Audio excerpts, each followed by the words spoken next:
हाँ जी बेटा, हमने कॉम्प्लेक्स नंबर्स के बारे में पढ़ा था कि कॉम्प्लेक्स नंबर एक जेड जो कॉम्प्लेक्स नंबर है उसको हम एक्स प्लस आयोटा वाई की फॉर्म में लिख सकते हैं, where x and Y are real numbers. अब मैं आपको ये बताना चाहता हूँ कि कोई भी कॉम्प्लेक्स नंबर को हम ग्राफ पे रिप्रेजेंट कर सकते हैं। कैसे? कि कोई भी पॉइंट लिया हमने, सपोज ये पॉइंट लिया 3,2। इसका मतलब होता है 1 2 3 यूनिट हम एक्स एक्सिस वाली साइड गए और 1,2 वाई एक्सिस वाली साइड गए। 3,2 पॉइंट, ये प्लेन पे पॉइंट है, 2 डायमेंशन में एक पॉइंट है। तो इसको कॉम्प्लेक्स नंबर की फॉर्म में कैसे लिख सकते हैं? ये Z1 पॉइंट को रिप्रेजेंट करे तो हम लिखेंगे 3 + 2 आयोटा। इसी तरह कोई पॉइंट, मैंने कॉम्प्लेक्स नंबर बोला, 4 + 3 आयोटा, उसके कॉरस्पॉन्डिंग हम प्लेन पे पॉइंट बता सकते हैं। ये 4 तक गए और 1 2 या 3 तक गए, ये वाला पॉइंट आ जाएगा 4,3। तो हर 2 डायमेंशन में जो एक्स एक्सिस वाई एक्सिस के कॉरस्पॉन्डिंग कोई भी पॉइंट लेते हैं तो उसके कॉरस्पॉन्डिंग हम एक कॉम्प्लेक्स नंबर बता सकते हैं, और कोई भी कॉम्प्लेक्स नंबर लेते हैं तो उसके कॉरस्पॉन्डिंग हम 2 डायमेंशन में एक पॉइंट बता सकते हैं।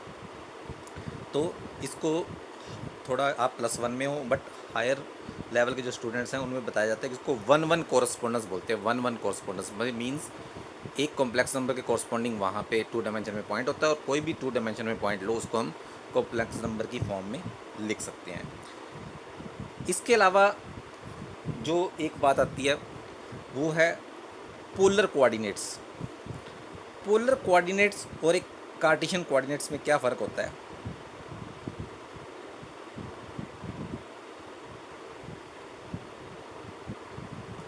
किसी पॉइंट की पोजीशन को, किसी पॉइंट के 2 डायमेंशन में, 2 डायमेंशन प्लेन में किसी भी पॉइंट की पोजीशन को पता करने के तरीके हैं ये कार्टेशियन कोऑर्डिनेट और पोलर कोऑर्डिनेट। कैसे?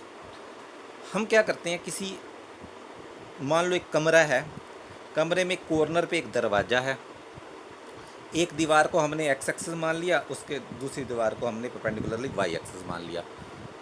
अब एक अंधे व्यक्ति को कहा जाए, अंधे व्यक्ति को हमने इस पोजीशन पे पहुंचाना है। अब इस पोजीशन को कैसे पता लगे कि हमने इस पोजीशन पे उस अंधे आदमी को पहुंचाना है? तो हम क्या करेंगे कि उसको कहेंगे, ये यूनिट्स हम उसके कदम मान लेते हैं कि 1 कदम, 2 कदम, 3 कदम, 4 कदम। वो राइट साइड को जाएगा, यानी एक्स एक्सिस की तरफ जाएगा, दीवार के साथ साथ जाएगा, जिसको एक्स एक्सिस का है। उसके बाद वो 90 डिग्री पे टर्न करेगा, और उसके बाद 1 2 या 3 जो भी है 4,3 इस पोजीशन में मान लो पहुँचाना है, तो हम उसके कहेंगे 4 यूनिट आप एक्स एक्सिस, या 4 कदम आप एक्स एक्सिस की तरफ जाओ, और 3 कदम आप उसके बाद 90 डिग्री टर्न करके वाई एक्सिस की तरफ जाना है, तो आप उस पोजीशन पे पहुंच जाते हो। ये एक तरीका है, इसको बोलते हैं कार्टेशियन कोऑर्डिनेट्स, एक्स वाई की फॉर्म, एक्स कोमा वाई की form, x distance x axis की तरफ और वाई डिस्टेंस वाई एक्सिस की तरफ। तो एक और तरीका होता है यहाँ तक पहुँचाने का, उसको बोलते हैं पोलर कोऑर्डिनेट्स, उसको बोलते हैं आर थीटा। वो पहुँचाने का तरीका क्या है कि उसको ये बताया जाता है, जो अंधा व्यक्ति है, कि उसका इस दीवार के साथ, जो एक्स एक्सिस की दीवार है, कुछ एंगल थीटा बताएंगे कि हमने पहले ही तुमने टर्न कर जाना है उस एंगल पे। वो मे भी 30 डिग्री, 45 डिग्री या कुछ डिग्री, हम वो निकाल के पता चलता है, उस एंगल पे टर्न कर जाना है, और ये वाला डिस्टेंस आपने आर तय करना है। तो 2 तरह की फॉर्म हो जाती हैं, x comma y form cartesian form, और आर थीटा यानी पोलर कोऑर्डिनेट्स फॉर्म। यानी इसमें आर और थीटा की ज़रूरत है उसको यहाँ तक पहुँचाने के लिए, और इसमें एक्स और वाई की ज़रूरत है यही पोजीशन तक पहुँचाने के लिए। अब इस कार्टेशियन फॉर्म और पोलर फॉर्म में एक रिलेशन होता है। वो रिलेशन क्या होता है? x = r cos theta. वो कैसे पता लगता है?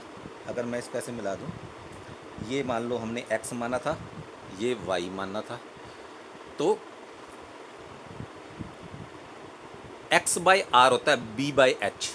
अगर ये 90 डिग्री है, b/h कोस थीटा, तो x/r कोस थीटा हो, ये आपने क्लासेस में पढ़ा हुआ है। कोस थीटा होता है b by h, sine theta होता है पी बाई एच, ये एच आर हो गया, तो x equal to r cos theta, इसी तरह वाई इक्वल टू आ जाता है आर साइन थीटा।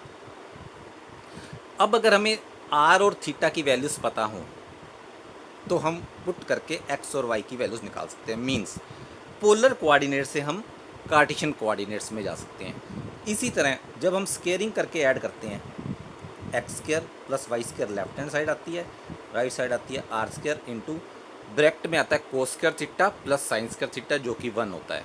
तो यहाँ से हम आर की वैल्यू निकालते हैं x square plus y square का अंडर। ये डिस्टेंस जो होता है, अगर हम डिस्टेंस मेथड से भी निकालें, ये एक्स वाई पॉइंट लें तो एक्स वाई का 0 0 से डिस्टेंस निकालें तो एक डिस्टेंस फॉर्मूला होता है जिससे ये वैल्यू आती है x square plus y square का अंडर, ये डिस्टेंस जो आर होगा। और थीटा की वैल्यू अगर हमें एक्स और वाई की वैल्यूज़ पता हों, या इसको डिवाइड करके हम tan theta this over this r sine theta by r cos theta equal to y by x, यहाँ से हम थीटा की वैल्यू निकाल सकते हैं। तो कहने का मतलब क्या है, अगर हमें एक्स वाई दिए हुए हैं तो हम आर थीटा निकाल सकते हैं, और अगर हमें आर थीटा दिए हुए हैं तो हम एक्स वाई निकाल सकते हैं। मीन्स कार्टेशियन कोऑर्डिनेट से हम पोलर कोऑर्डिनेट्स में जा सकते हैं और पोलर कोऑर्डिनेट से कार्टेशियन कोऑर्डिनेट्स में हम